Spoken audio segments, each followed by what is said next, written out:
Update sa sunog sa Wang Fuk Court sa Hong Kong. Ating pag-uusapan kasama si Overseas Workers Welfare Administration Administrator Attorney P.Y. Kaunan. Attorney P.Y., magandang tanghali po.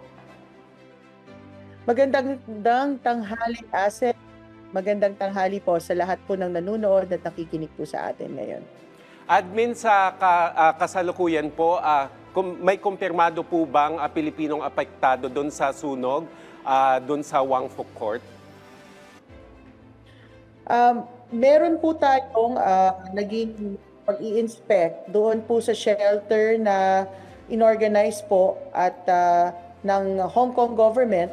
Nung bumisita po ang team ng Philippine Consulate General, pati po ng DMW at OWA, meron po tayo na pag-alaman na 22 po nating kababayan na naging naapektuhan po nung apoy or itong matinding apoy doon sa Taipo area.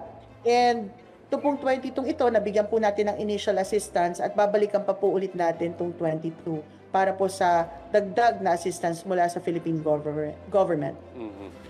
Admin, doon sa 22 na yon, may reports kasi na meron daw isa pong nasa ospital sa ICU.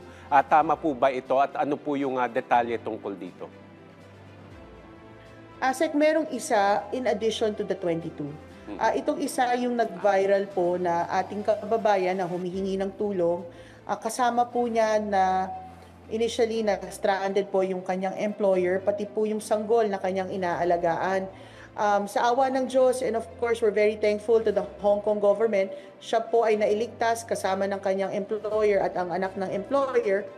At sila po ngayon ay nakakonfine sa hospital. Nabisita na rin po ng team ng Philippine government ang ating kababayan sa ospital at we're very thankful na ang update na binigay sa atin ng kanyang doktor ay stable na po yung kanyang condition but she would need to recover. Dahil po grabe po yung nalanghap niya na carbon monoxide. So mga 3 to 5 days yung recovery and we're continuously praying pa rin po na makarecover po siya agad-agad. Kasi po nagbisita rin po tayo sa kanyang pamilya dito sa Maynila. Admin, ilan pong kasalukuyang Pilipino po yung unaccounted for pa o nawawala doon sa building kung meron man? Ang ginawa po nating proseso, unang-una, nagkumuha po tayo sa ating database ng lahat po ng ating kababayan na ang kanilang recorded address ay dito po sa apektadong mga buildings. So we got around 83 po. At ang ginawa po ng team natin ay inisa-isang tawagan sila para po ma-mark safe, para malaman natin na sila po ay ligtas. At sa ngayon po, meron pa po tayong around 37 na hinahanap po natin kung nagpalit na ba sila ng address, kung nagpalit sila ng number. So we have also asked the help of our Philippine Consulate and also the Hong Kong government. At tayo rin po, kanina lang po ay nakipag-usap din sa mga grupo ng recruitment agencies na nagde-deploy sa Hong Kong para po kausapin ang mga counterparts nila ng mga Hong Kong recruitment agencies para tulungan po tayong hanapin yung iba nating kababayan. Ilan po ba yung, kung pagbabasihan po yung existing list, ilan po ba yung Pilipinong nakatira talaga doon sa affected complex? At ano po yung magiging sunod na proseso? Although nabanggit nyo nga na vini-verify pa po kung lumipat ng address o doon pa nakatira, paano po natin mas mapapakalma yung mga kamag-anak nila pong dito sa Pilipinas? Para po sa mga kamag-anak po ng ating mga kababayan, meron po tayong listahan, mga around 83 plus 9, mga 92 po ngayon na ang una po nilang address sa record po natin ng DMW OWA ay dito po sa mga apektadong buildings. Sa ngayon po, na-contact na po natin halos, sabihin natin mga 53 na po dito ay nagkumpirma na sila ay safe. Yung iba naman pong tinawagan natin, sinasabi nila, hindi na po sila dyan nakatira or yung employer po nila ay lumipat na ng tirahan. So, maaasahan nyo po, no, ito po ay utos po ng ating mahal na Pangulo, Pangulong Bongbong Marcos, under of course also the leadership of our Secretary, Hans Kakdak. Iniisa-isa po natin at nakikipag-ugnayan po tayo doon sa mga Filipino community. Alam niyo naman po, ASEC dito sa Hong Kong, very close yung Filipino community. So, meron din po kami nababalitaan na mga reported missing.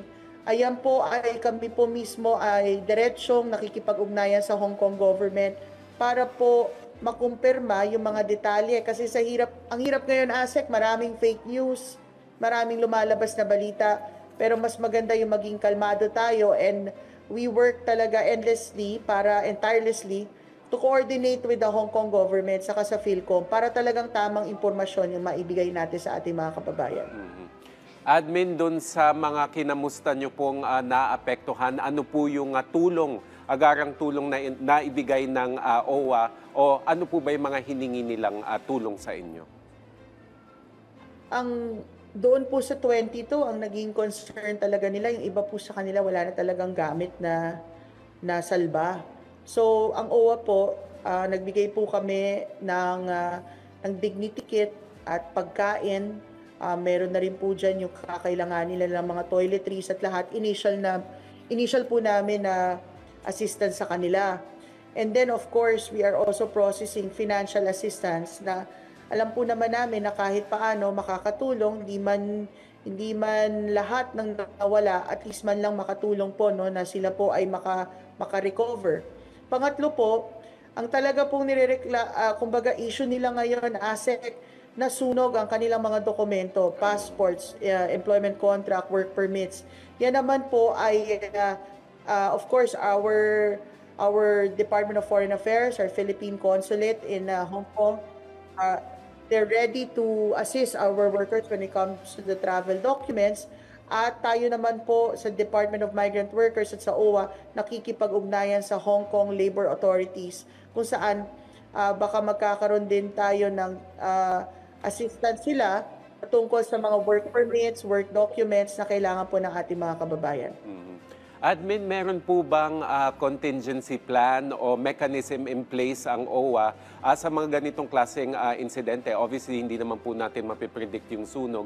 Pero paano po yung mekanismo na pinapatupad po ng OWA, ng DMW, sakali pong may mga ganitong insidente, lalo na po talaga may sa ibang bansa, mga high-rise talaga yung tirahan po ng ating mga kababayan? We operate ASEC under one country approach, no? So agad-agad pag may ganitong balita, the DFA through the embassy or the consulate agad-agad na kumukuha ng kumpirmadong impormasyon sa kanilang counterparts from the host country, in this instance Hong Kong government, at agad-agad po kung anong assistance agad na makukuha na mabibigay natin. Nagro-roll out po tayo, hindi po tayo tumitigil at hindi tayo nag-aantay. Ang isa po naming, I think, very strong in Hong Kong also is the Filipino community participation. ASEC sa Hong Kong, meron po tayong OFW na global center. So every Sunday po, the 2,000 square meter space for our OFWs, wherein trainings, capacity building, at iba't iba pa pong community building activities for our mga kababayan doon. So, meron po tayong mga crisis management, crisis response trainings na binibigay. And sa tingin ko po nakatulong din sa ating mga kababayan, especially ngayon po na nangyari ito.